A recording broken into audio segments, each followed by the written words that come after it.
No, yo no escucho, por lo Ah, menos. no, yo escuchaba acá. Bien, vamos a hacer un repaso rápido, digamos, un poco para traer de nuevo las cosas más importantes, ¿no? Las definiciones más importantes que hemos ido recorriendo a lo largo de esta primera parte de la materia. Recuerden que esta materia está dividida en dos partes porque, sobre todo por la condición que tenemos, ¿no? Ahora lo vamos a ver, por la simplificación de que estamos considerando que los cuerpos se comportan como partículas. Entonces, hasta acá vamos a ir con esa condición. A partir ya de la semana que viene vamos a ampliar el campo de validez para cuerpos que no se comportan como partículas, o sea que sus distintas partes se mueven con diferente velocidad y aceleración. Entonces, en esta primera parte pasamos por la cinemática, que responde la pregunta de cómo se mueven los cuerpos, luego por la dinámica, ¿sí? Que responde a la pregunta de por qué se mueven los cuerpos, es decir, las causas del movimiento. Luego vimos los conceptos de trabajo, energía y potencia, me falta ahí. ¿Qué tipo de energía se relaciona con el movimiento de los cuerpos? Y ahí aparece el carácter o el aspecto espacial de las fuerzas, ¿no?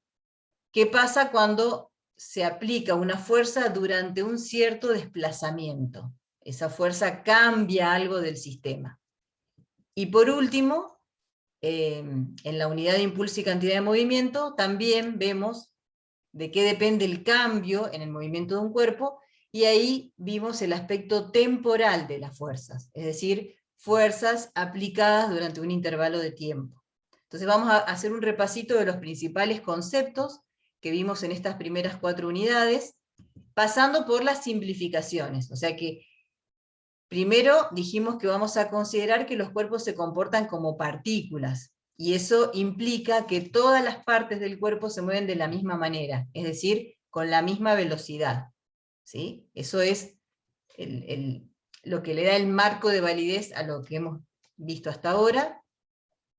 También consideramos despreciable el efecto del aire en los movimientos, y también consideramos constante la aceleración gravitatoria. O sea, eso fueron un poco las consideraciones con las cuales, digamos, estuvimos trabajando en esta primera parte.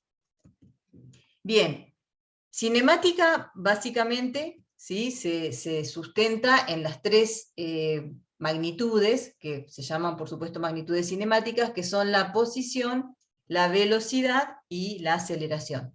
La posición es el lugar donde se encuentra el objeto, siempre respecto de un sistema de referencia. La velocidad aparece cuando el objeto cambia su posición, y las características es que su dirección es, bueno, el módulo es la derivada de la posición respecto del tiempo, la dirección tangente a la trayectoria, y el sentido es el del movimiento. Y por último, cuando un objeto cambia su velocidad, entonces ahí aparece la aceleración, cuyas características son módulo, la derivada de la velocidad respecto del tiempo, la dirección coincide con el vector cambio de velocidad, ¿sí? Delta V, y el sentido siempre apuntando hacia el lado cóncavo de la trayectoria, o sea, hacia el interior de la trayectoria. Acá, bueno, por supuesto, las 3 magnitudes son de tipo vectorial, por lo tanto, para definirlas completamente, necesitamos estos 3 características, ¿no? Módulo, dirección y sentido. Bien, el punto de aplicación, ¿sí? Está en el cuerpo, ¿no? Que estamos estudiando. Bueno, y a partir de estas definiciones, estudiamos algunos casos particulares, por ejemplo, los movimientos con aceleración constante, y ahí derivamos las 3 ecuaciones horarias o ecuaciones temporales, es decir, las ecuaciones que nos dan la posición, la velocidad y la aceleración del cuerpo para distintos instantes de tiempo, ¿sí? Acá aparece la variable tiempo. Bien, entonces este trío de ecuaciones tienen como campo de validez, no nos olvidemos, aceleración constante, ¿no? Esa sería la... Y ahí, bueno, vimos, por ejemplo, movimiento de caída libre, movimiento de tiro vertical hacia arriba, movimientos de tiro parabólico, varios movimientos que cumplen con esta condición, entonces podemos aplicar estas ecuaciones cinemáticas. Bien. Y además, dentro de la cinemática también vimos el tema de movimiento relativo, ¿no? Cómo uno estudia el movimiento de un objeto respecto de diferentes sistemas de referencia. Entonces, caracterizando como S al sistema de referencia fijo, S', un sistema de referencia móvil, y P al objeto de estudio, ¿sí? A partir de la ecuación de posición, se deriva la ecuación de velocidad y la de aceleración, ¿sí? Estas son, se suelen llamar ecuaciones de transformación, en donde uno puede determinar la posición, la velocidad y la aceleración de una partícula, de un objeto, respecto de dos sistemas de referencia, ¿no? Un sistema fijo y un sistema móvil, ¿sí? Y dijimos que hay un caso particular que si el sistema móvil S', ¿sí? Se mueve con movimiento rectilíneo uniforme, entonces la aceleración del sistema S' respecto del sistema fijo es igual a 0. ¿Sí? Es decir, esta aceleración es igual a 0 porque el sistema móvil tiene un movimiento rectilíneo uniforme, es decir, un movimiento con velocidad constante. Por lo tanto, vimos que la aceleración de la partícula, visto desde el sistema fijo y visto del sistema móvil, coincide, y esto define lo que llamamos sistemas de referencia, voy a abreviar, inerciales. Y esto después, bueno, lo trabajamos a partir de la dinámica, ¿no? Porque vimos que las leyes de Newton se cumplen con esta condición, que los sistemas de referencia sean inerciales, es decir, que estén en reposo o con movimiento rectilíneo uniforme. En un sistema de referencia acelerado no se cumplen las leyes de Newton, ¿sí? Bien, entonces ahí ya enganchamos con la dinámica, que como vimos se basa en las 3 leyes de Newton, que fueron publicadas en 1789 en su libro. La primera ley, conocida también como principio de inercia, dice que todo cuerpo mantiene su estado de reposo o de movimiento rectilíneo uniforme, a menos que una fuerza neta que actúe sobre ese cuerpo lo obligue a cambiar dicho estado, ¿sí? La podríamos simbolizar con que la sumatoria de fuerzas igual a 0. Ahora vamos a ver por qué, ¿no? De dónde sale esto, que está relacionado con la segunda ley, ¿no? O principio de masa, que dice que la aceleración que adquiere un cuerpo es directamente proporcional a la fuerza neta que actúa sobre el cuerpo e inversamente proporcional a su masa. La podemos simbolizar de esta manera: sumatoria de fuerzas o fuerza neta resultante sobre el cuerpo es igual a la masa del cuerpo por su aceleración, ¿sí? Y ahí por eso vemos que la primera ley es un caso particular de la segunda, ¿no? Si el cuerpo está en reposo o en movimiento rectilíneo uniforme, eso implica que su aceleración es 0, y por lo tanto tendríamos acá que el cuerpo está en equilibrio, ¿no? En reposo o movimiento rectilíneo uniforme, todo esto de acá implica equilibrio, ¿sí? Condición de equilibrio. Bien. Acá, por supuesto, Profe, sí. ¿podría dar un ejemplo de movimiento rectilíneo uniforme en el caso de los que su sumatoria de la fuerza sea 0? Sí, por ejemplo, un objeto sobre una pista de hielo, ¿sí? Donde no haya, o sea, no haya fricción, entonces el cuerpo se está moviendo, ¿sí? O sea, primero le damos un pequeño impulso, ¿no? Y lo soltamos, entonces el cuerpo se va a mover con movimiento rectilíneo uniforme, es decir, con velocidad constante. Y ahí la sumatoria de fuerzas va a ser 0, porque ¿qué tendríamos? La normal y el peso, ¿sí? ¿Estamos? O bueno, Ah, claro, claro. Sí, sí. entonces esas fuerzas se anulan y ese cuerpo puede estar, o puede ser el libro sobre la mesa, ¿sí? Si yo tengo esto acá, esto sería el caso de reposo, donde acá la sumatoria de fuerzas es 0, ¿no? Porque tengo la fuerza peso y la fuerza que hace la mesa, que sería la normal, ¿sí? Entonces en este caso, sería el caso de reposo, la sumatoria de fuerzas es 0. O si esta mesa es una mesa que tiene una fricción despreciable, puede ser una mesa de aire, como esas mesas de tejo, entonces yo le doy un pequeño empujoncito y la suelto, esto se va a mover con movimiento rectilíneo uniforme y las únicas fuerzas van a ser normal y peso. ¿Sí? Entonces sería el caso de equilibrio. Estaba leyendo el chat. Claro, o sea, vos primero, como dice Francisco, yo para que esto comience a moverse, le doy un pequeño impulso, es decir, le aplico una fuerza en un tiempo pequeño y la suelto, ¿sí? Entonces esto se va a mover con movimiento rectilíneo uniforme, donde aparecen estas dos fuerzas, ¿sí? La sumatoria de fuerzas es igual a 0. O Lili podría estar empujando y equilibrio con la fricción dinámica también, Tal ¿no? cual. Otro Para ejemplo mover es ese, algo, para que un sea algo mueble, más, por ejemplo. para que sea algo más real, ¿no? Que no necesitemos fricción cero. O sea, yo puedo estar empujando sobre una mesa, yo empujo una caja, lo que sea, la empujo así. Bueno, la tiro de acá, F. Bueno, acá tengo el peso y la normal. Y yo observo que esto se mueve a velocidad constante. Quiere decir que acá aparece, equilibrando a la fuerza F, una fricción dinámica. ¿Sí? Y me da acá que la sumatoria de fuerzas es igual a 0. O sea que yo voy empujando la caja con velocidad constante, ¿sí? Es decir, con aceleración 0. Y eso sería un caso de equilibrio. Lo voy En moviendo ese caso igual la caja no se queda quieta. Si la fuerza que le aplicás es la misma que la fuerza de fricción. Pensá cuando movés un aparador, por Claro, ejemplo, te cuesta claro. ponerlo en movimiento. Una vez que está en movimiento, hay fricción y vos podés Claro, ir pero a en constante. ese momento es como que la fuerza que le apliqué superó la fuerza de fricción, entonces el objeto se movió. Estática, no Claro, dinámica. son dos etapas del movimiento. Sí, Ah, bien.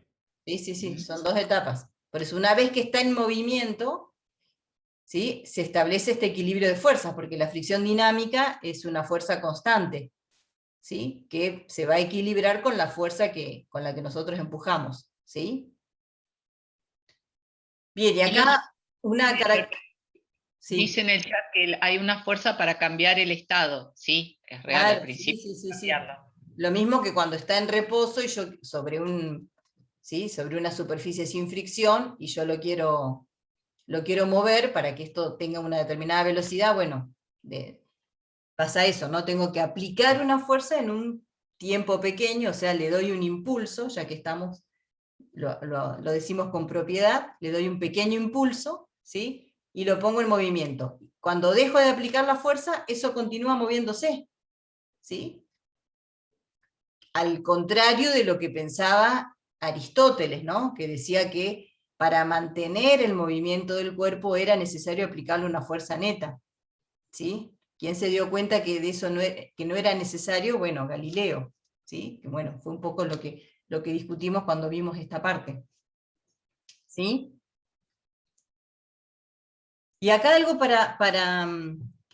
que se me pasó es algo que tiene que ver con la característica de la fuerza y de la masa, que son estas magnitudes que aparecen en la dinámica. Recuerden que la fuerza es una influencia externa sobre el objeto, ¿sí? Viene de afuera, del entorno, mientras que la masa es una propiedad interna del cuerpo, o sea, el cuerpo tiene una determinada masa, ¿sí?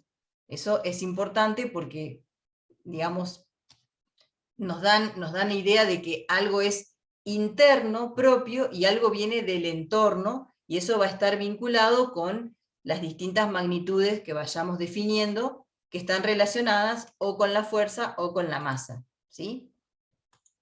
Bien, y por último, la tercera ley, que dice que, que las fuerzas siempre aparecen de a pares, ¿no? Cuando un objeto ejerce una fuerza sobre otro, se la llamada acción, el segundo cuerpo ejerce sobre el primero una fuerza que tiene la característica de tener la misma dirección, el mismo módulo y sentido contrario. ¿Sí? Importante sobre esta tercera ley, las fuerzas están aplicadas en cuerpos distintos, no en el mismo cuerpo. Y acá se ve claramente en la forma de escribirla, ¿no? Esta F de A sobre B, ¿dónde está aplicada? ¿En A o en B? En B. En B, o sea que esta la ejerce A, pero el punto de aplicación está en B. Y esta de acá, F de B sobre A, es la ejerce B y el punto de aplicación es A. Por eso acá, ¿sí? Cuando vemos este caso de la caja apoyada sobre la mesa, ¿sí? Con la condición de aceleración 0, si yo les pregunto si normal y peso son un par acción-reacción, ¿qué me responderían ustedes? No, No eran no para son las acción. mismas Bien, interacciones. no. Uno se puede llegar a confundir porque tienen la misma dirección, tienen el mismo módulo y tienen sentido contrario. O sea, cumplen con casi todo lo que dice la tercera ley, pero vemos claramente que, por un lado, están aplicadas al mismo cuerpo, y por otro lado, no son de la misma interacción. Fíjense que acá tenemos, la interacción es entre A y B, ¿sí? Entre A y B. En cambio acá tenemos la normal, que es la que ejerce la mesa sobre la caja, y el peso la ejerce la tierra, ¿sí? Por lo tanto no son de la misma interacción, y no son un par acción-reacción, ¿sí? Bien, dijimos que las fuerzas, ¿sí? Las podríamos clasificar en fuerzas de contacto y fuerzas de acción a distancia. En lo que es física 1, es decir, mecánica, la única fuerza de acción a distancia que va a aparecer es la fuerza gravitatoria, es decir, la fuerza que ejerce la Tierra sobre los cuerpos. Es decir, esa fuerza aparece aunque los cuerpos no estén en contacto, o sea, sin necesidad de que los cuerpos estén en contacto. Por otro lado, todo el resto de las fuerzas o interacciones que aparezcan sobre un cuerpo van a ser de contacto, ¿sí? Y esa fuerza la vamos a estudiar en sus componentes perpendicular a la superficie de contacto, que la llamábamos normal, y la componente paralela, que la llamamos fricción. ¿Por qué vamos a mirar esa única fuerza? O sea, es la fuerza de contacto entre dos cuerpos es una sola. ¿Por qué nos interesa descomponerla en la componente perpendicular y paralela? Porque hay una relación entre los módulos de estas componentes, ¿sí? Entonces, si analizamos con detalle la fuerza de fricción, vemos primero que nada que hay dos tipos de fricción según haya o no haya movimiento relativo entre las superficies de contacto, ¿sí? Cuando no hay movimiento relativo entre las superficies de contacto de los dos cuerpos, la fricción se denomina estática, y cuando hay movimiento relativo, la fricción es cinética, ¿sí? Entonces, la fricción estática puede variar, o puede tomar cualquier valor entre 0, incluyendo el 0, y un valor máximo, que es el que está relacionado con la componente normal, ¿sí? Entonces, ese valor máximo de la fricción estática es igual a un coeficiente, que es característico del tipo de superficie de contacto, y la normal, ¿sí? Por eso la necesidad, digamos, de poner esta fuerza de contacto en función de sus componentes, normal y fricción. Acá, importantísimo, por ahí en algunos evaluativos lo he visto, la relación, ojo, es de módulos, acá no aparece ningún vector, porque no puedo igualar, ¿sí? Si yo tengo acá un igual, la fuerza como vector con la normal, porque la fricción y la normal son perpendiculares entre sí, nunca podrían ser vectores iguales, ¿sí? Porque justamente una es paralela a la superficie de contacto y la otra perpendicular. Entonces lo que se igualan acá son módulos, ¿sí? Bueno, mientras que la fricción cinética, como decíamos recién, tiene un único valor que también está relacionado con la normal a través del coeficiente de fricción cinética, ¿sí? Entonces, acá caracterizamos, digamos, esta componente de fricción o rozamiento.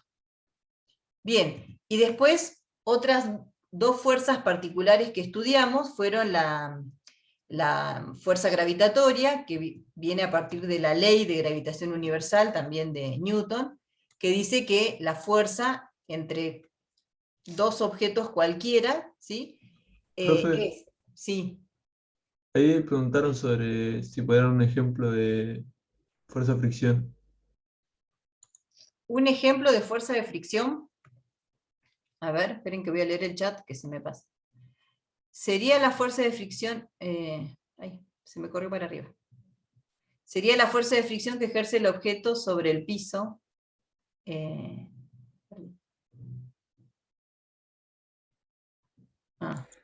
que preguntan cómo se dibuja cuando es estática, que no hay movimiento por ahí.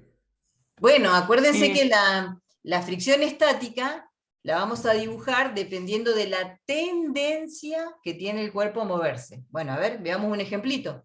Si yo pongo, no sé, tengo el cuaderno que tengo ahí arriba de la mesa, el cuaderno agarro y lo pongo así inclinado, y arriba le pongo el celular, ¿sí?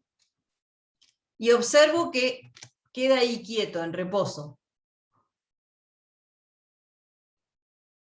¿Cómo sería la sumatoria de fuerzas?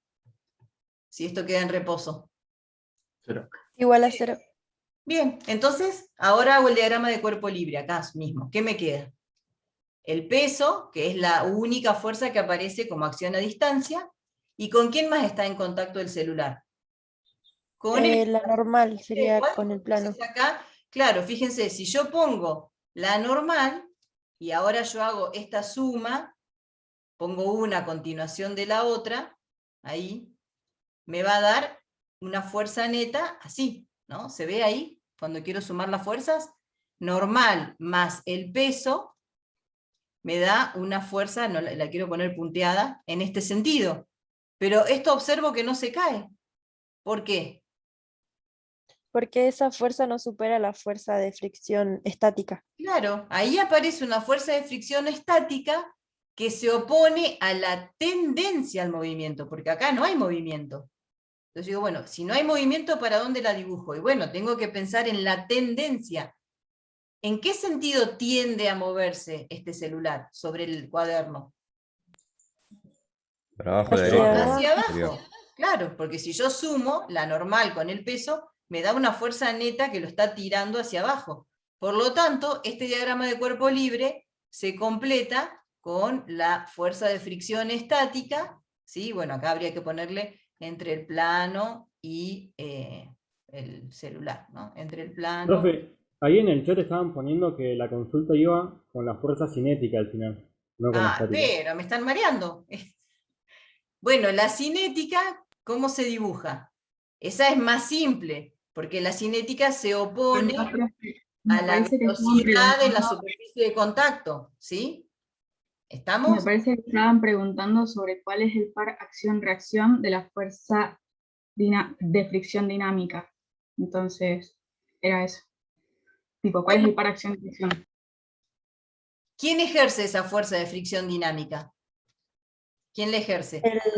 El Sí, ahí piso, le el respondí plano. el Plano. piso. Entonces ahora sobre el plano, o sea, si yo quiero dibujar los pares acción-reacción, bueno, ya que acá la hice, supongamos que esto se acelera para responder a la pregunta. Sumatoria de fuerzas distinta de 0. Entonces acá tengo una fricción dinámica, y esto está acelerado así. Ese sería el diagrama de cuerpo libre. ¿Cómo encuentro los pares acción-reacción? El par acción-reacción del peso está en la superficie de la Tierra, ¿no? Acá dibujo la Tierra, y esta fuerza de acá, que es la fuerza que ejerce el cuerpo sobre la Tierra. Sería el par de esta. Y para el par de estas dos, acuérdense que la fuerza de contacto es una sola, entre el plano y el celular, ¿sí? Entonces ahora dibujo ese plano, y donde está en contacto el celular, voy a tener la normal, ahora del celu sobre el plano, y la fricción dinámica del celu sobre el plano. Y acá están los pares aplicados sobre el plano. ¿Sí? Tengo que pensar, para encontrar los pares, acción-reacción, entre qué cuerpos, o sea, cuáles son los cuerpos que están interactuando. ¿Sí? O sea, acá interactúa objeto tierra y objeto plano. Entonces dibujo el objeto con la tierra, el objeto con el plano. ¿Se entiende? No sé si iba por ahí la duda. ¿Estamos? Dijo que sí. Gracias, Bueno, profe. buenísimo, gracias. Bien, entonces estábamos viendo estas fuerzas particulares, ¿sí? Que son la fuerza de atracción gravitatoria entre dos objetos. Es directamente proporcional al producto de las masas de los cuerpos que están interactuando, e inversamente proporcional al cuadrado de la distancia que los separa, ¿sí? Bien, a donde habíamos visto que esa constante que aparece ahí, esa G mayúscula, ojo, es una constante universal que tiene un valor de 6,67 por 10 a la menos 11, ¿sí? Newton metro cuadrado sobre kilo cuadrado. Por eso lo importante de ser cuidadoso con la nomenclatura, ¿sí? Porque si yo estoy poniendo este símbolo, ¿qué estoy representando con ese símbolo? La aceleración. La aceleración gravitatoria, o sea, esta es la que tiene el valor 9,8 metros sobre segundos cuadrados, entonces no la puedo poner con G mayúscula, ¿sí? O sea que si yo quiero simbolizar la aceleración gravitatoria, el símbolo es una G minúscula, porque el símbolo G mayúscula, ¿sí? Está directamente vinculado con la constante gravitatoria, ¿sí?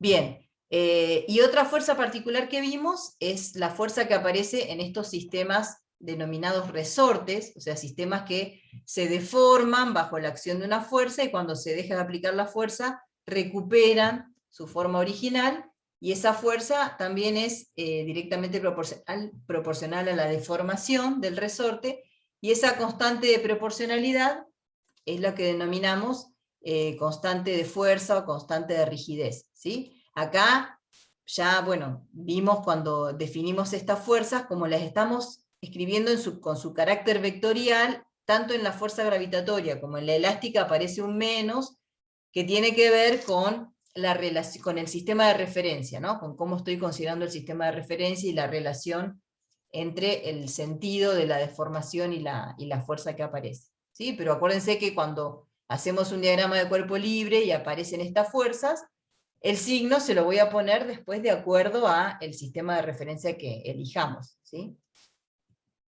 Bien, y cuando cerramos la unidad de cinemática, vimos algunos, vimos como, estaba leyendo el chat, vimos como un caso particular los movimientos con trayectorias circulares, ¿sí? Entonces ahí vimos que la aceleración, que ya la definimos, es conveniente, digamos, estudiar esa aceleración también en sus componentes, porque podemos ver el efecto de cada componente en la velocidad del objeto.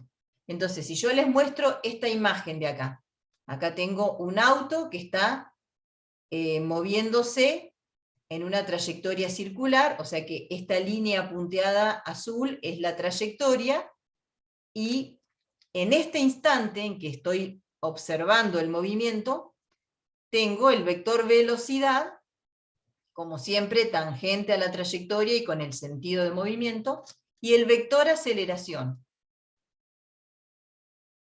Fíjense que acá esta aceleración está puesta en dos componentes.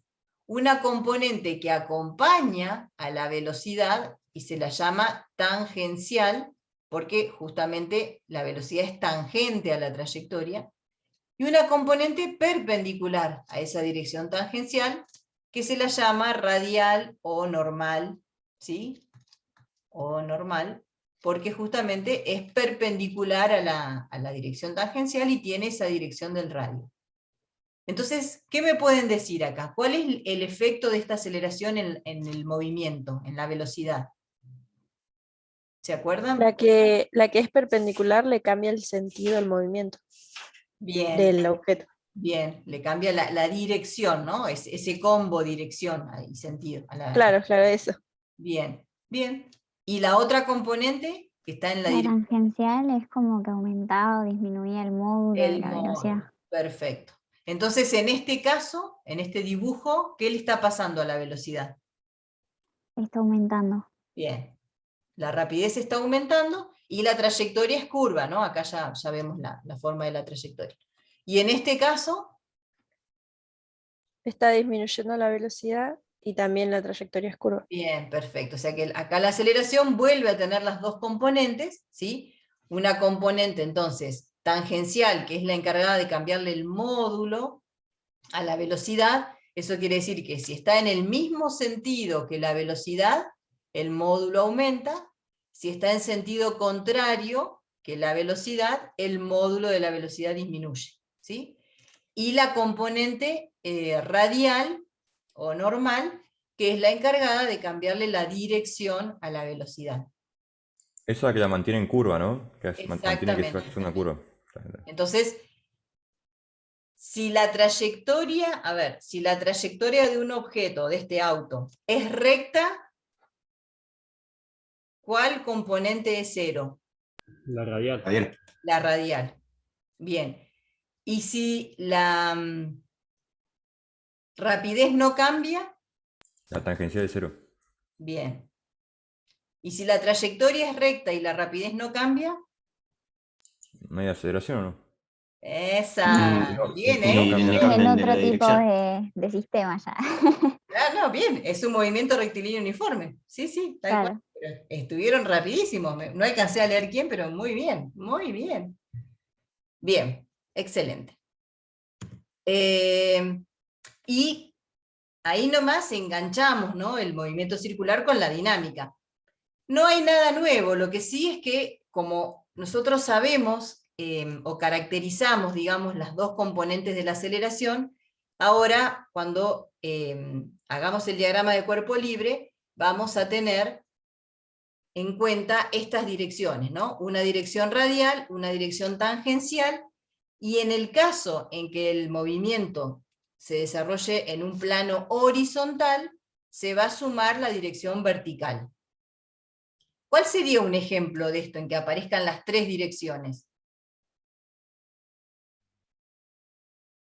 Cuando un péndulo que da vueltas se suelta, por ejemplo. Tipo, Claro, hay un péndulo que está dando vueltas y auto, ¿no? El mismo auto que teníamos ahí girando, ¿sí? El plano de ese movimiento girando en una rotonda. Entonces, ese plano es horizontal, el plano de movimiento es horizontal. Entonces ahí aparecen las tres direcciones. Radial tangencial dentro del plano de giro y la vertical perpendicular, ¿no? Bueno, como su nombre lo indica, vertical, en dirección vertical, ¿sí? Y el único detalle que tiene la dinámica para un movimiento circular es que la fuerza neta en la dirección radial se denomina fuerza centrípeta. Entonces, como recién dijimos que la aceleración radial es la encargada de cambiarle la dirección al vector velocidad, sí o sí, si la trayectoria es curva, en este caso circular, tiene que estar presente la aceleración radial, que es la que le cambia la dirección al vector velocidad. Pero si hay aceleración radial, acá aparece la causa, ¿no? La causa de que aparezca esta aceleración es una fuerza neta en la dirección radial, y es la fuerza centrípeta. O sea que por eso identificar cuál es la fuerza centrípeta es importante, porque es la fuerza que le permite al cuerpo describir una trayectoria circular, ¿sí? La fuerza centrípeta. Disculpe, Bien. profe, Sí. ¿por qué solo ocurre en un plano horizontal si cuando hay un peralte también dan las tres aceleraciones? Por eso, pero en un peralte el plano de giro es horizontal. También. O sea que en el peralte, acá está el auto, ¿no? ¿Cómo está moviéndose el auto? No se mueve hacia abajo, o sea, se mueve así. Así. Entonces el plano de giro es horizontal. Sí, sí. Entonces está la dirección radial, que sería esta. La tangencial sería como en perspectiva, así, ¿no? Así. Perpendiculares entre sí. Uy, yo soy malísima para dibujar. Esta sería como la tangencial, la radial, y la vertical, así, que es donde aparece la fuerza peso, ¿no? Sí, sí, pero por más que esté en un peralte, el movimiento que describe es en un plano horizontal. Entonces aparecen en principio las tres direcciones. Si no cambia el módulo de la velocidad, la aceleración tangencial es cero. Entonces acá esto sería cero, ¿no? No aparece en el desarrollo del problema, no aparecería la dirección tangencial. ¿Sí? Bien, y ahora pasamos La vertical sería la suma de las otras dos. Bueno, no voy a mirar el chat porque me pierdo. Bueno, habilite el micrófono y me hacen las preguntas. No sé qué había antes, pero entonces me pierdo. Creo, profe, que se estaba refiriendo al eje vertical, si no me equivoco. Claro, en el eje vertical, acuérdense que ahí vamos a tener, en principio, no sé, en el caso de un peralte, ¿no? Vamos, para pasar en limpio, ¿cómo sería el diagrama de cuerpo libre? Y tendríamos el peso, la normal, y acuérdense que si hay un peralte, justamente la fricción puede ser cero. Y ahí calculamos un ángulo de diseño del peralte, ¿sí? Entonces, si estoy justo describiendo este movimiento con la velocidad para la cual fue diseñada el peralte, la fricción no aparece, es cero. Entonces, en la dirección vertical, yo tendría dirección vertical, dirección radial, y la tangencial saliente de la hoja, ¿no? En la dirección vertical tendríamos la componente de la normal y el peso, ¿sí? En cambio, si la trayectoria es plana, ¿sí? Como la mayoría de las curvas que hay acá en la ciudad, ¿qué tengo? El peso y la normal. Con ese diagrama de cuerpo libre, ¿es posible que el auto dé vueltas en esa curva?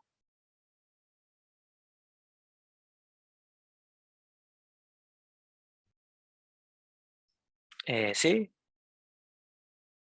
¿Sí? ¿Todos de acuerdo?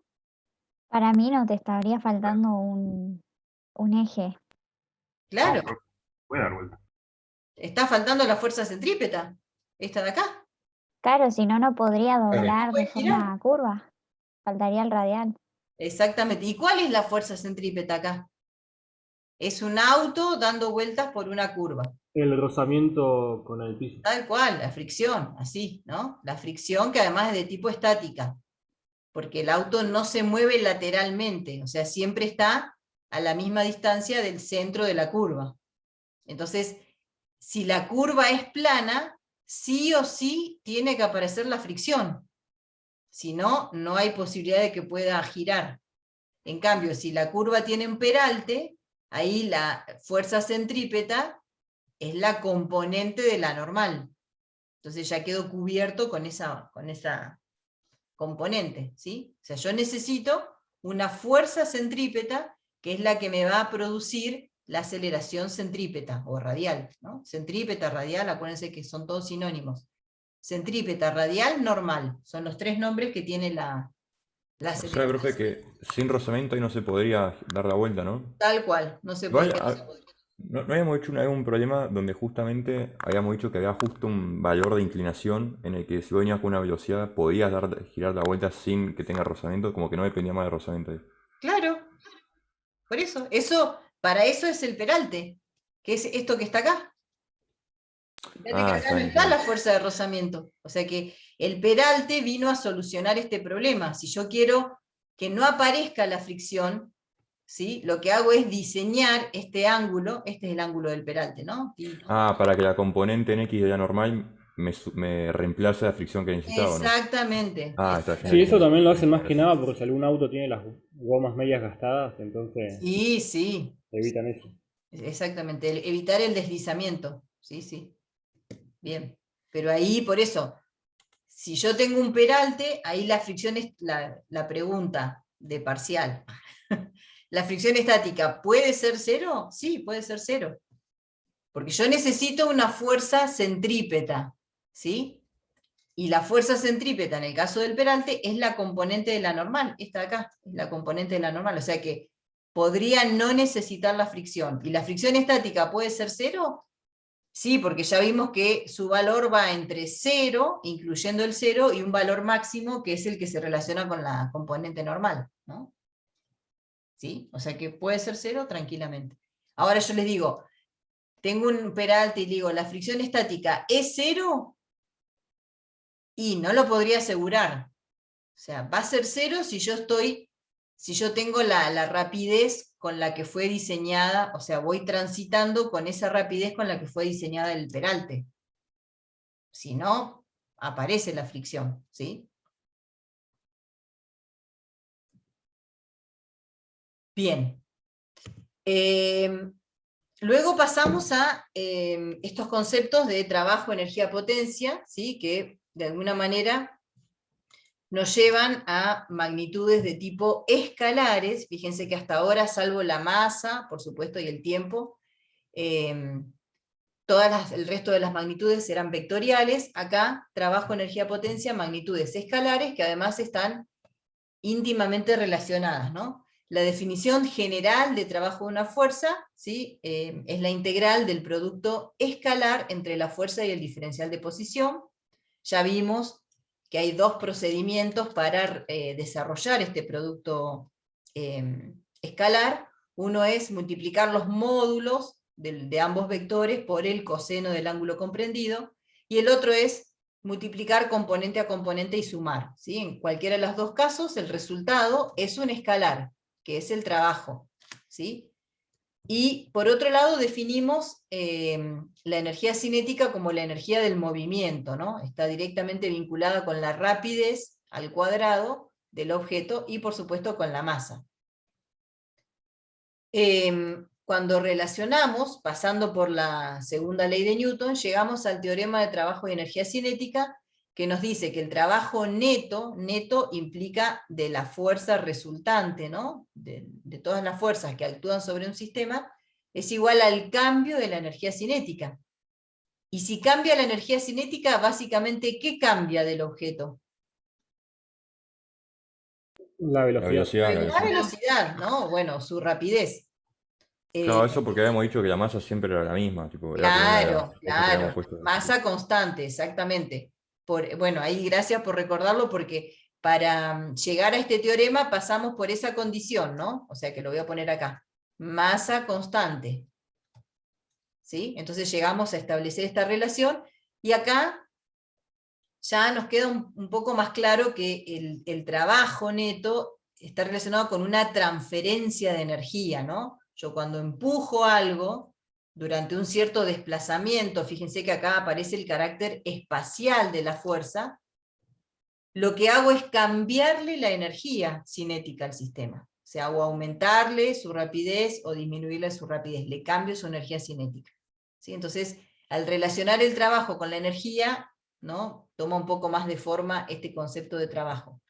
Luego definimos energía potencial gravitatoria, que tiene que ver con la posición vertical del objeto, ¿sí? Y a partir de esta definición, cuando fuimos a calcular el trabajo de la fuerza peso, resulta que llegamos a que lo podemos escribir como menos el cambio de la energía potencial gravitatoria, es decir, menos mg por h final menos h inicial. Es decir, que el trabajo depende solo de las posiciones verticales o alturas, inicial y final, y no del camino recorrido. Y lo mismo nos pasó con la energía potencial y el trabajo de la fuerza elástica, ¿no? Definimos energía potencial para estos sistemas denominados resortes, como un medio de la constante elástica por la deformación del resorte al cuadrado, y cuando fuimos a calcular el trabajo de esta fuerza elástica, llegamos a que es equivalente a menos el cambio de energía potencial elástica, o sea, menos un medio de la constante por el x final al cuadrado menos el x inicial al cuadrado. Esto nos llevó directamente al concepto de las fuerzas conservativas, ¿sí? Son fuerzas cuyo trabajo no depende del camino recorrido, es decir, no depende de la trayectoria, sino depende únicamente de los estados inicial y final. Por eso, el trabajo de una fuerza conservativa en un camino cerrado es igual a 0, ¿sí? Bien, ¿y qué más? Definimos la energía elástica, como la energía mecánica, perdón, como la suma de las energías cinéticas más potencial gravitatoria más potencial elástica, y luego vimos otra forma de relacionar el trabajo con la energía a partir de este concepto, ¿no? De fuerzas conservativas. ¿Sí? Fíjense, si yo el teorema de trabajo y energía, que es el trabajo neto, lo voy a poner acá al costadito. Partimos del teorema, ¿no? trabajo neto, total, es igual al cambio de la energía cinética. Eso dice el teorema. Siempre entre dos estados, ¿no? Inicial al final. Ahora, este trabajo neto yo lo puedo separar, ¿sí?, en trabajo que hacen las fuerzas no conservativas, más el trabajo que hacen las fuerzas conservativas. Y esto me da el cambio de energía cinética.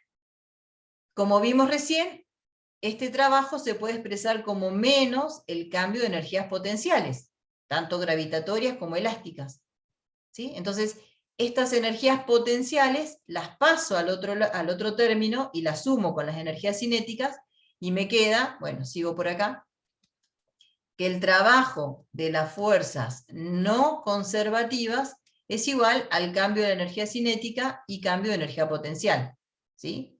Acuérdense, potencial gravitatoria más potencial elástica.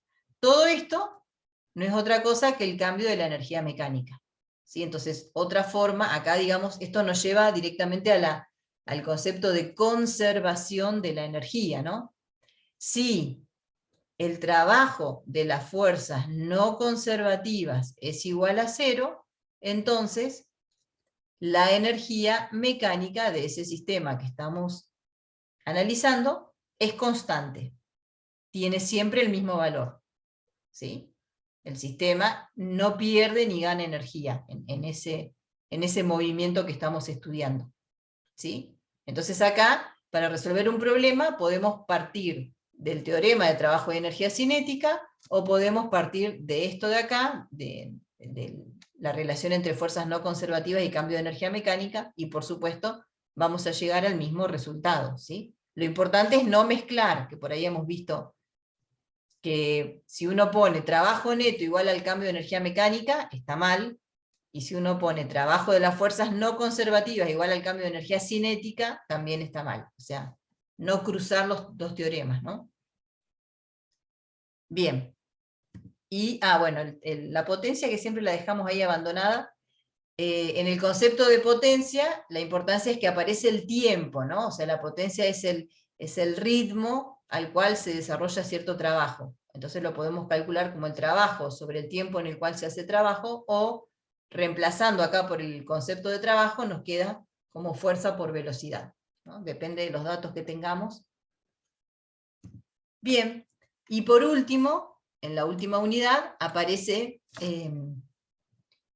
de nuevo las magnitudes vectoriales, y acá vamos a estudiar el carácter temporal de las fuerzas, ¿no? Ya aparece en la definición de impulso, ¿sí?, la integral de la fuerza por el diferencial tiempo, ¿no? Carácter temporal de las fuerzas. Y luego definimos la cantidad de movimiento como el producto de la masa por la velocidad de un cuerpo. Fíjense acá nuevamente la distinción, ¿no? El impulso, que proviene de una fuerza aplicada, es una característica externa, es decir, algo que se ejerce sobre el sistema, mientras que la cantidad de movimiento lineal, al estar relacionada con la masa y la velocidad del cuerpo, es una propiedad interna del cuerpo, ¿sí? El cuerpo tiene una cantidad de movimiento. Bien, y luego vimos que la forma original en la que Newton presentó su segunda ley fue en realidad en términos de la cantidad de movimiento, ¿sí? ¿Cuál es la diferencia con sumatoria de fuerzas igual a masa por aceleración? En este caso la masa no va a ser constante. Vaya. Claro, la diferencia está en el campo de validez. Esperen que lo quiero escribir acá abajo, pero no sé qué toqué. Ay, no me deja. Bueno. Esperen un cachito. Que ahora no me deja escribir porque toqué algo. Y lo vuelvo a poner. Justamente la diferencia está en el campo de validez, ¿no? O sea que esta forma más general en la que Newton presentó su segunda ley incluye sistemas de masa variable. O sea que acá, fíjense, esto sería la derivada respecto del tiempo de m por b, ¿no? Y esto es la derivada del primero, ¿sí?, por el segundo sin derivar, más el primero por la derivada del segundo, ¿no? En un producto. Entonces fíjense que acá tenemos el término de masa variable, ¿no? Sistemas cuya masa va cambiando en el tiempo, ¿sí? Se pueden resolver usando esta forma más general de la segunda ley, mientras que acá aparece, esto de acá, derivada de B respecto del tiempo, es la aceleración. Entonces, si uno dice que el sistema tiene masa constante, se anularía este término, y ahí vamos a la forma en la que habíamos visto esta segunda ley en dinámica, ¿no? Sumatoria de fuerzas, masa por aceleración. O sea que es súper importante ver el campo de validez. Esta es más general porque incluye sistemas de masa variable, ¿sí? Bien, y ahora entonces sí, la relación que hay entre impulso y cantidad de movimiento es que el impulso es igual al cambio en la cantidad de movimiento. Entonces acá tenemos nuevamente, esto sería como la causa, y esto es la consecuencia, ¿no? O sea que a causa de un impulso neto, por supuesto para que exista impulso, tiene que existir la fuerza neta, el sistema cambia su cantidad de movimiento. ¿Y qué cambia básicamente? La velocidad. La velocidad, exactamente. Esto es masa por velocidad final menos masa por velocidad inicial. Pensé que lo había escrito acá. Entonces, fíjense que si sobre el sistema, si el impulso neto sobre un sistema, ¿sí?, es igual a 0, entonces la cantidad de movimiento... Sería movimiento rectilíneo uniforme. O bueno, movimiento uniforme en realidad, no necesariamente. Claro, un movimiento donde la velocidad se mantiene constante, ¿sí? Está bien, tendría que ser rectilíneo, porque si el movimiento es circular, bueno, está bueno eso, ¿no? Porque esto... Está la aceleración radial ahí. Claro, esto implica que Cambiaría. la masa por la velocidad sea constante, y cuando hablamos que la masa, bueno, no cambia, estamos diciendo que el objeto siempre es el mismo y en masa constante, entonces cuando decimos que la velocidad es constante, ojo, tiene que ser constante su módulo, su Y dirección y su... dirección también, claro. Entonces, en un movimiento circular uniforme, por más que sea uniforme, no se cumpliría que la cantidad de movimiento se conserva, ¿no? Porque está cambiando la dirección del vector velocidad. ¿Sí? Sí, sí. En realidad, lo que no se cumple es que el impulso neto sea 0, porque si la trayectoria es circular, tiene que estar al menos la fuerza centrípeta, ¿no? Profe, y ahí, si el impulso es distinto de 0, cuando escribimos la variación, nos va a quedar que, o sea, tenemos que escribir en forma vectorial porque nos va a Claro. cambiar solamente el director, y nos quedaría que la variación sería, por ejemplo, el módulo sería 0 porque no cambiaría el módulo, pero cuando vemos el director, esa parte la cambia, ¿no? Claro, Dirección. claro, sí, sí, sí, vectorialmente cambia, sí, sí, sí, tal cual. Bien, y acá importante el impulso, ¿no? Esta relación que hay. El impulso tiene que tener la misma dirección y sentido que la fuerza neta que lo genera. Por eso acá cuando hablamos de impulso neto, ¿cómo sería este impulso neto? Sería la integral de la fuerza neta diferencial tiempo. Entonces, el impulso neto tiene la misma dirección y sentido que la fuerza neta. Esa relación es súper importante tenerla presente, ¿sí? Profe, ¿y el tiempo en el que se aplica esa fuerza es el instante del choque? ¿Sería de donde se genera el impulso? Acá este tiempo, ojo que no es un instante, sino que es un delta finito, ¿sí? O sea, que puede ser un delta, un intervalo de tiempo grande si el movimiento es a tiempos largos, o corto si estamos hablando de choques. Pero no es un instante, sino que es un intervalo de tiempo en el cual aparecen esas fuerzas de contacto, ¿sí? Y Bien. entonces esas fuerzas son las que generan los impulsos. Pero todo, o sea, la raíz de todo son las fuerzas, son las interacciones. Ahora vamos a cerrar con un cuadrito. Bueno, y acá también, en la cantidad de movimiento, importante esta relación vectorial, ¿no? Entre la cantidad de movimiento y la velocidad, son vectores colineares, tienen la misma dirección y sentido. O sea que si yo yo sé cómo graficar la velocidad, porque es un vector tangente a la trayectoria y con el sentido de movimiento, la cantidad de movimiento también, tangente a la trayectoria y con el sentido de movimiento. ¿Sí? Esas relaciones son importantes tenerlas presentes. Bien, y con estas definiciones, ¿no?, de impulso, cantidad de movimiento y sus relaciones, lo que hicimos fue estudiar estos casos particulares de los choques. ¿Por qué son particulares? Bueno, como decíamos recién, porque tienen estas características. El intervalo de tiempo, ¿sí?, en el cual ocurre este evento es muy pequeño, y las fuerzas que se ejercen entre sí son grandes en ese intervalo de tiempo. ¿Sí? Entonces ahí habíamos dicho que justamente por esta característica del tiempo pequeño, los cuerpos están en la misma posición antes y después de chocar. Por eso la clasificación de los choques, hablamos en su característica energética, ¿no? Hablamos solamente de la energía cinética, ¿no?, para clasificar los choques. No tiene sentido hablar de la energía potencial, porque obviamente es la misma, porque los cuerpos están en la misma posición.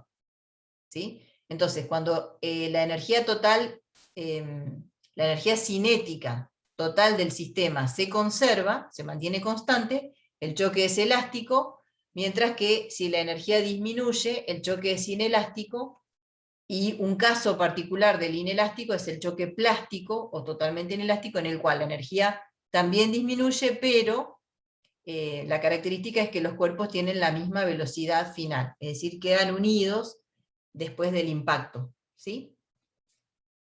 Bien, y asociado a esta clasificación de choques viene, definimos el coeficiente de restitución. En realidad, la definición física de este coeficiente es que el coeficiente mide, ¿sí?, los periodos o los impulsos en los periodos de deformación y de restitución. O sea, en realidad, la definición es que el coeficiente es el impulso entre los cuerpos, ¿no?, durante el periodo de deformación respecto de ese impulso en el periodo de restitución, ¿no? Habíamos dicho que ese choque, cuando dos cuerpos chocan, primero aparece un periodo de deformación, los cuerpos se deforman hasta que alcanzan una misma velocidad, y luego se restituyen hasta que se separan, ¿no?, en el caso de un choque elástico o inelástico. Entonces, hicimos todo un desarrollo para expresar el coeficiente en lugar de, en términos de los impulsos, que son complicados de calcular, definirlo en términos de las velocidades antes y después del choque. ¿Sí? O sea que esta es, acá la prima indica final, ¿no?, la velocidad del cuerpo B final menos la velocidad del cuerpo A final, sobre la velocidad inicial del cuerpo A menos la velocidad inicial del cuerpo B, o si saco factor común acá y los ordeno, me queda B menos A, inicial y final. Esto implica que estoy mirando velocidades relativas antes y después del choque, ¿no? Entonces los valores que puede tomar ese coeficiente van entre 0 y 1, cuando es igual a 1 el choque es elástico, cuando es igual a 0 el choque es plástico, y los intermedios son los inelásticos, ¿no?, en el cual no se conserva la energía del sistema. ¿Sí? Profe, Sí. no puede pasar nunca que la velocidad B' y la velocidad A' sea exactamente igual que la velocidad A y que la velocidad B, ¿no? Porque te quedaría 0 sobre 0, ¿no? Si tenés todos los cuatro términos iguales, ¿o no? Claro, no, porque hay una transferencia de cantidad de movimiento durante el choque. ¿Sí? Transferencia de energía y de cantidad de movimiento. Acuérdense que estamos mirando el sistema completo. ¿Sí? Hay casos particulares, por ahí eso lo mostrábamos en el laboratorio. Eso lo podemos ver en la simulación, no me acordé. Por ejemplo, si un cuerpo está en reposo, eso después lo podemos calcular, porque está re interesante. Tengo este cuerpo B, que está en reposo, y el cuerpo A viene con una determinada velocidad. Sí. Profe, ya de por sí, si los dos cuerpos vienen con la misma velocidad enfrentados. No da a ser igual tampoco. No. Acuérdense que la velocidad también es un vector, ¿no? Pero acá ocurre algo interesante.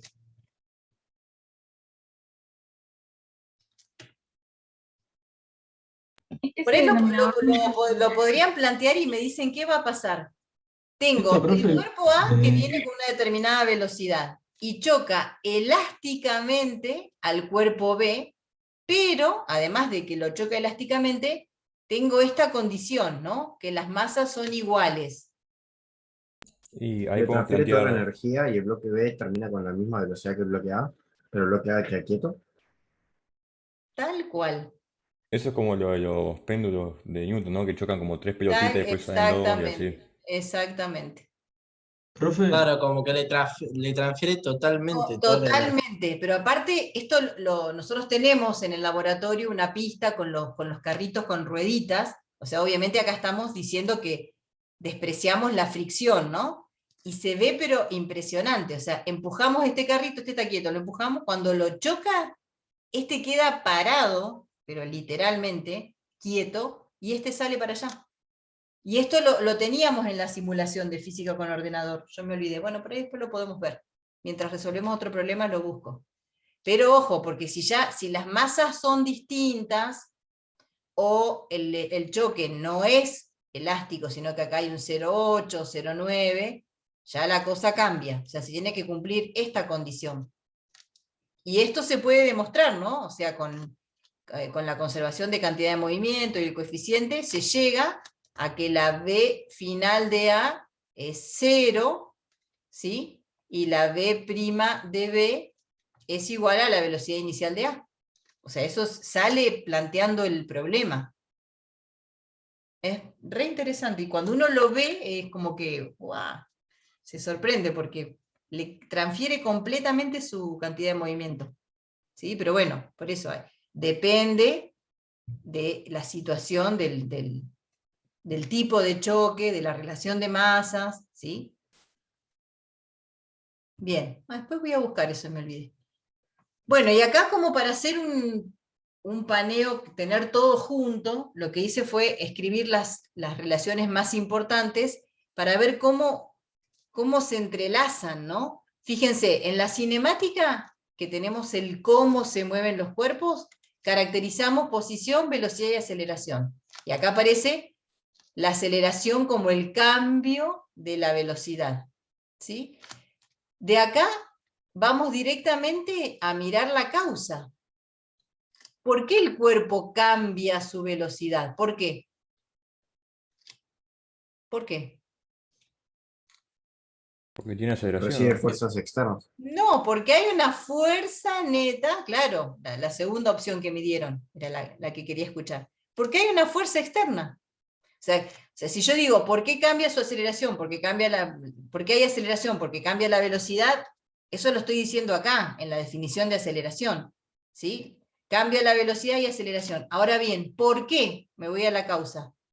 Porque Ah, está hay por la fuerza. fuerzas externas actuando sobre el objeto, que le cambian su velocidad. Y fíjense cómo ahora, las fuerzas externas actuando durante un cierto desplazamiento cambian la velocidad, y las fuerzas externas actuando durante un cierto tiempo cambian la velocidad. No de la misma manera, porque fíjense que acá está el cuadrado, ¿no? O sea, el efecto de aplicar una fuerza durante un cierto desplazamiento no es el mismo que aplicar una fuerza durante un cierto tiempo. ¿Sí? Pero las dos cosas van a un cambio en la velocidad. Entonces, ¿qué pondría acá en el medio yo? Ustedes, junto conmigo. ¿Qué pondríamos acá? ¿Cómo para relacionar todo? Claro, que es el nudo de todo. ¿La energía mecánica? No. La ley de ¿No, Newton. no era eso de Newton de que si no le hacías una fuerza no se movía? Porque justamente si no Claro, tenías... la ley. Claro, yo acá Todo cuerpo pondría, permanece claro, en el... interacciones. Yo pondría acá la palabra interacciones. Porque eso es lo que me lleva al movimiento. Acuérdense que física 1, que es mecánica, es movimiento. Entonces, ¿Qué me lleva al movimiento? Si hay movimiento quiere decir que hay cambio en la posición, que el cuerpo no está en la misma posición, sino que se está cambiando su posición. Por lo tanto aparece la velocidad. ¿Y cómo cambia la velocidad? Por las interacciones. O sea, si la sumatoria de todas las interacciones sobre un objeto me da 0, el objeto no cambia su velocidad. Sí su posición, se está moviendo, pero siempre con la misma velocidad. ¿Sí? Entonces fíjense cómo estas interacciones sobre el sistema le cambian el estado de movimiento al cuerpo. Lo pueden llevar, si se está moviendo al reposo, si estaba en reposo a moverse, si se está moviendo a moverse más rápido, más lento. Todo pasa por las interacciones. Y acá las tenemos. En dinámica, en trabajo y energía, y en impulso y cantidad de movimiento. ¿Lo ven? Sí, sí. Entonces, ¿cómo tengo que empezar un problema? ¿Cómo? Y viendo qué es lo que mueve el objeto, según impulso, Dibujando según el diagrama de trabajo. cuerpo libre. Diagrama de Interacciones. cuerpo libre. Diagrama de cuerpo libre. Porque acá veo las interacciones. Entonces, todo el nudo de esto es un diagrama de cuerpo libre. ¿Sí? ¿Estamos? Sí, sí.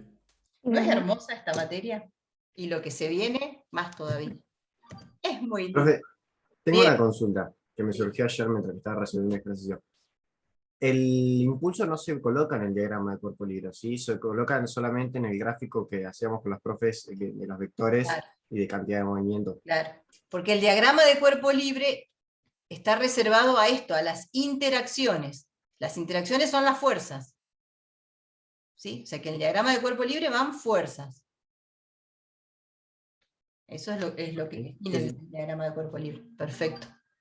Claro, y después nosotros esa fuerza si nos dicen que le aplica por un tiempo de impulso, por una distancia de trabajo, y así Exactamente, exactamente. Exactamente. ¿Ven cómo todo se ensambla? Y ahora lo que viene a partir de la semana que viene es, bueno, ahora el cuerpo ya se mueve de una forma más compleja. Por ejemplo, la rueda de una bicicleta, ¿no? Que va avanzando, va girando, entonces yo ahora no puedo decir que lo voy a considerar que se comporta como partícula. Entonces, todo esto que vimos, que estamos cerrando ahora para partículas, lo vamos a retomar y a complejizar, digamos, para poder estudiar sistemas justamente más complejos, ¿sí? Pero esta es la base, esta va a ser la base donde vamos a partir para lo que sigue, para la segunda parte de la materia. ¿Sí? ¿Estamos? Estamos. Qué lindo, bueno, vamos a seguir estudiando entonces.